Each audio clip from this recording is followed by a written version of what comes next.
All right, it is 2018. Yeah. So we made it.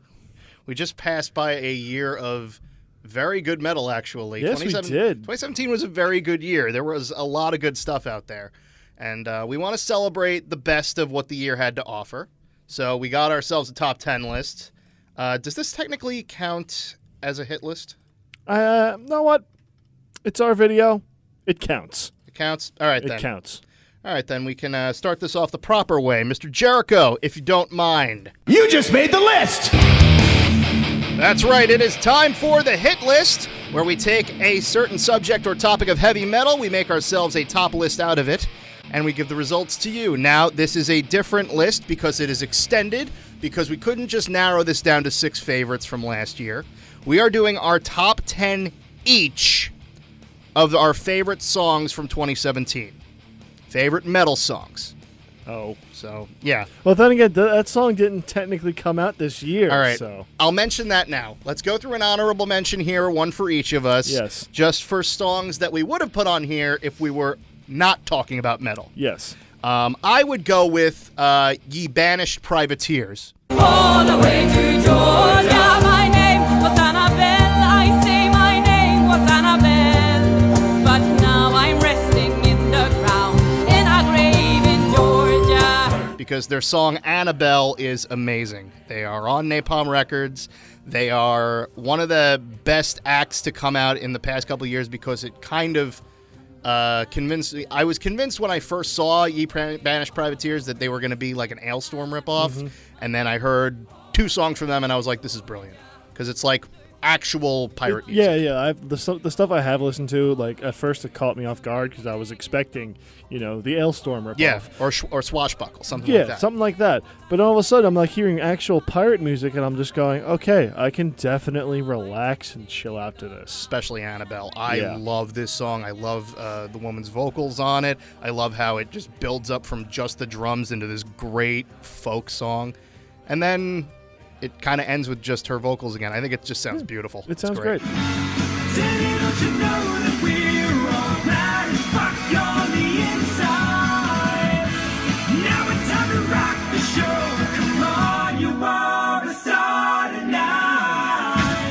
The only reason that I'm including it on this list is because we were actually able to see it performed live, and we were told to not take out our phones, and if we see anyone with a phone, to give them a nice friendly nut tap. Literally, he described it as him going back in time to talk to his younger self when he was very depressed, very antisocial, trying to, just come up in life. But this older version of himself goes back in time and tells him it's gonna be okay. In the future, you are a rock star. People love you. People aspire to be you. People look up to you, and you've helped out so many people just by being yourself. On the surface, it sounds like it could be kind of like it sounds like a self-serving. Yeah, but it's not. It's really not. Like when he was playing it in front of the crowd, the audience was so into it. You could actually see him tearing up. He was like so happy that people loved this song. Yeah, it was very good. And the only place you can see it is like a 20-second clip on Dan Avidan's actual Instagram page. And just I've listened to that clip so many times just to get too much something of it. We've both listened to it too many times. So as soon as they get that released, you're going to hear it on the show.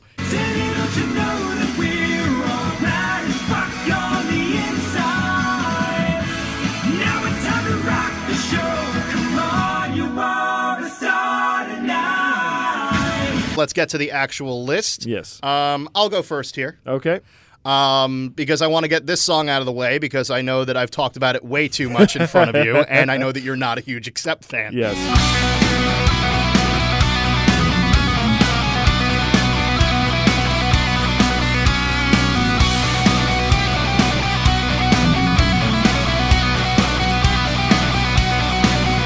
Just from the start of the song to the end, I think it has some of the best guitar work that I've ever heard Wolf Hoffman put onto a song. I think that when we saw it live, it was one of the songs that I think more people were interested in just kind of staring at and watching him play guitar than actually like cheering along with. Don't drink the Kool-Aid, no matter what the preacher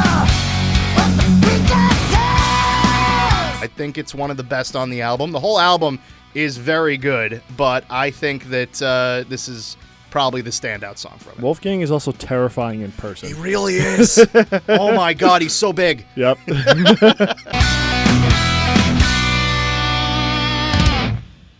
What's better than 4 very talented female vocalists singing a classic song? 5 talented female vocalists singing a classic song? Sorry, let's just keep talking about Exit Eden. I don't know what to do. I'm always in the dark. With living in a powder keg and giving off sparks. I really need you tonight. Exit Eden, they are what are a so-called supergroup of random women that I've never actually heard of, but in Finland they're very popular. You know who one of them is. She was Simone Simon's vocal coach. Yes. And I need you now tonight. And I need you more than ever. And if you're lonely, hold me tight. We'll be holding on forever. The first song that they really gained a lot of steam off of it was Total Eclipse of the Heart. Mm-hmm. Everyone's heard it, but everyone knows how it goes. But with these women singing it, it's a lot more powerful, a lot more focused, and just with a rock background to it, it just makes it even better. Yeah. There's a lot of good covers on that one, but I Yes. really like their version of Total Eclipse. Yes, that was definitely hands down my favorite cover off that album. Nothing I can say. Total eclipse of the heart. I think my biggest complaint about Imaginarum was how I didn't like Annette's voice matched with the band's overall sound. She totally proved me wrong with this one. Something died on the day that you left me. Melodies, memories, and my dreams. Something left, something came, something darker. Someone left the cold inside. I think The Dark Element is one of the most fun symphonic metal albums that I've heard in the past couple of years. The lead single off of it was My Sweet Misery. Then they came out with Ghost and the Reaper. They came out with like 3 or 4 singles like back to back, but my favorite is Dead to Me. I think like a lot of people have actually compared this to like Annette's own personal Bye Bye Beautiful.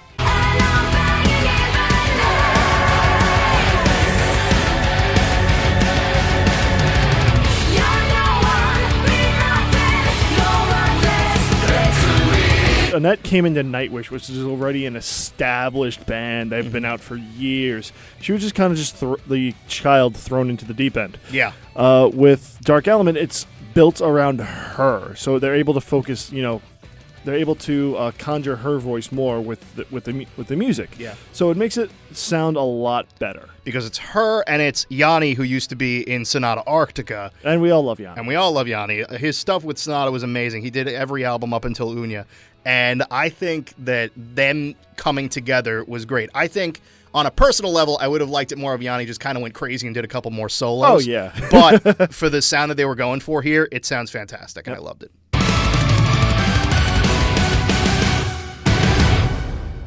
My number 9. There's a reason why it's this high on the list. Is it because the album hasn't come out yet? Yes. Yeah. This changes everything. Smash all your sacred cows. Break all your sacred vows. Never look down on me. What you get, what you see. I could never be another brick in the wall. I hate to say this. The first song that we've seen from the new album from Machine Head, did not enjoy. It reminded me of the bad Machine Head years. Yeah, it reminded me a lot of Supercharger. Yeah, it reminded me of the dark years. Catharsis brings it back to what I love about Machine Head. It brings it back to more of a Locust sound, and it's powerful, raw, emotional, just heavy. It like literally just wants to punch you right in the heart, just to get it gets your blood pumping. It gets going. It doesn't hurt that when you first listen to it, it sounds almost like you're listening to Beautiful Morning again. Yes. And just like the news, a drug I abuse. You're there to watch me crumble. Those first 2 songs they put out, like I could not stand them. I couldn't stand Is There Anybody Out There? No, and I really hated the one that they just released before this one. But Catharsis, if I'm hoping the rest of the album is like Catharsis, Please let it be like that. Dear God. Rob, Rob, please. please. Oh my God. This is like a process. I actually was recommended this band by doing like those It's Just My Opinion videos. And years later now, I find myself putting one of their songs on the best of list, and I think that's kind of a nice roundabout way to do this show. Yeah. But the Unguided put out a really fun album this year, and the lead single off of the Unguided and the Battle Royal is Legendary. Your pain will be legendary. Redemption can't look back. We did not forget, we never did forgive. And we run it all the wrong. It combines everything that I like about the Unguided, which is like, and again, like I didn't listen to Sonic Syndicate, so I don't know a lot of where the band comes from, but I know previous Unguided albums, and I know that this is my favorite song I've ever heard from them. Nice. And we righted all the wrongs. Remember our sons. I was saying this the other day, like it's such a chipper, cheery song to listen to, despite the heaviness, and it's really kind of unusual to kind of walk through in public with my headphones on, smiling while listening to a song where the chorus is "Your pain will be legendary." So it's just a lot of fun. I really do enjoy this, and the whole album was great, but Legendary really sticks I out. just imagine if you were playing that like without speakers, without headphones. If I'm just walking around and going, "Your pain will be legendary." Hi, Mrs. Thompson.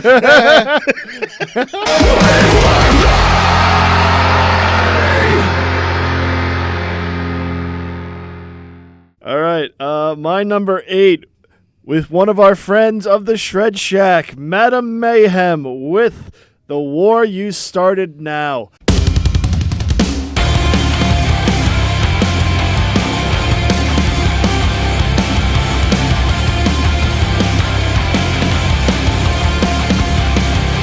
You know how I am about the first song on a CD. Yeah. How it has to be something that's extremely catchy, and it has to like pull you in to want to listen to the rest of the album. I'm exactly like that. Yeah. Yes. That's exactly what this song does. It makes me want to listen to it more. It just starts off, it's very heavy hitting. You never wanna be defeated, but a feeling. It's war you've started now, the war you started now. When we talked to her, that like I told her like this is my favorite song off your album so far, and she was like, "We love this song so much. It literally opens our show. It gets the energy going. It makes everyone just want to rock more." There you go. If I were picking a song, I probably would have picked Innocent, but I think that's because it's the catchiest. But I think like War You Started is a really great song. Yeah. Well, this is my list, not yours. Fine. Let's get back to my list because I want to talk about Within the Ruins. Okay, you talk. You know what? You go ahead. Talk about Within the Ruins.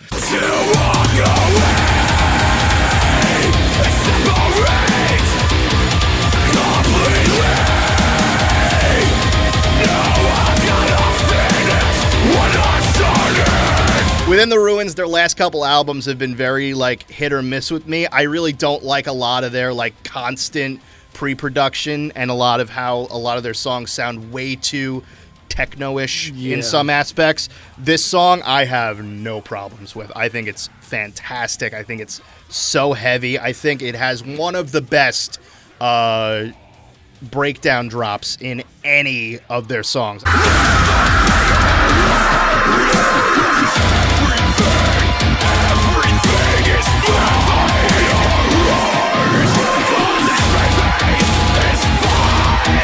As soon as he just starts screaming, "Everything is fine," repeatedly, I could listen to it over and over again. I think it's so much fun. The whole album was great. For the love of God, Ataxia 4 is one of the best instrumentals I've ever heard, but the opening track, Shapeshifter, I think is still my favorite. Nice.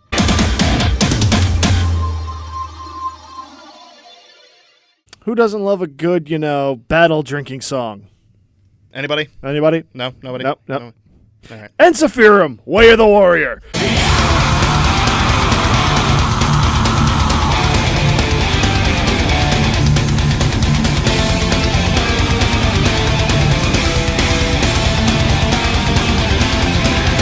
I've loved that I've become more and more of an Interference fan. Like it's fun, in isn't like it? the past 2 years. Yeah. With hands down, from front to back, the song is just energetic. It's very, very Nordic sounding, which I love. Yeah. I've also gotten very much in the past several years, gotten very Nordic. I love it. Yeah. Just the chorus alone, it just makes me wanna start headbanging with a horn in one hand, Yeah. filled with mead.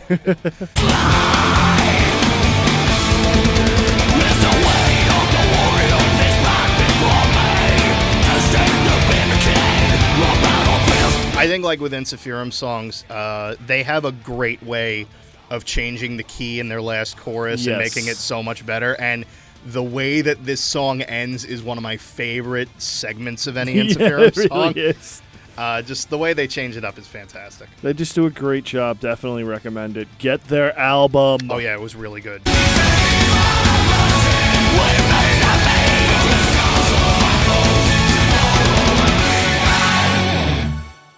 This is the first year I think I've talked about Stone Sour.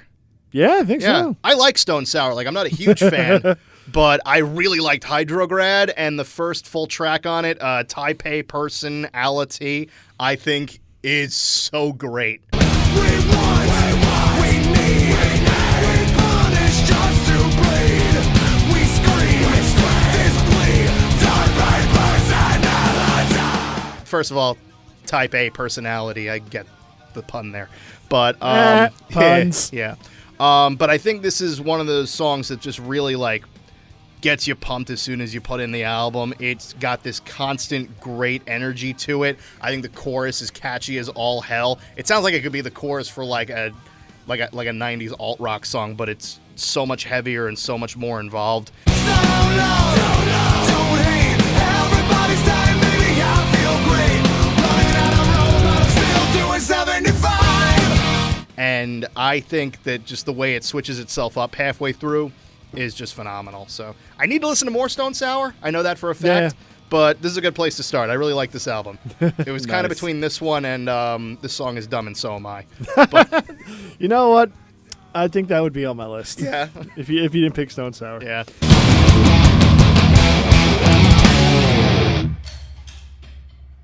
My number 6, another friend of the show. Unleash the Archers with Cleanse the Bloodlines. You're really sucking up to the people who do interviews with us, I don't you? really do. Hi!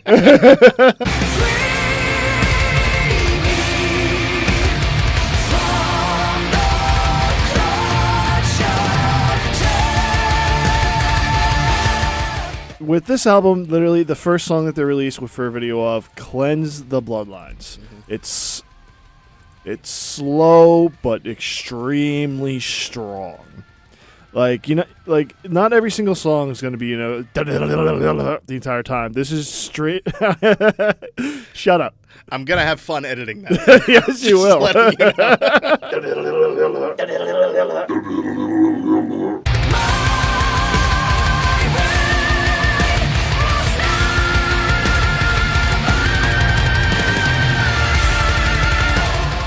Very well paced. The lyrics for it fit with the story that they were telling on the album, and it really kind of, when I first listened to it, it hit me really hard. I'm like, this really means a lot to me. Just the idea of getting rid of, this is how I personally interpret it, getting rid of bad thoughts and getting rid of just anything negative. Cleansing the bloodlines. There you go. I think I took it a little bit further than they actually did it, but you know what? That's how it hit me. I don't know. I think they'd be happy to hear that. A lot happier than they'd be happy to hear me just talk about Awakening. It's just like, I like how this song sounds. It's fun. But Unleash the Archers, Cleanse the Bloodlines, off of the album Apex. Pick that up. Please do.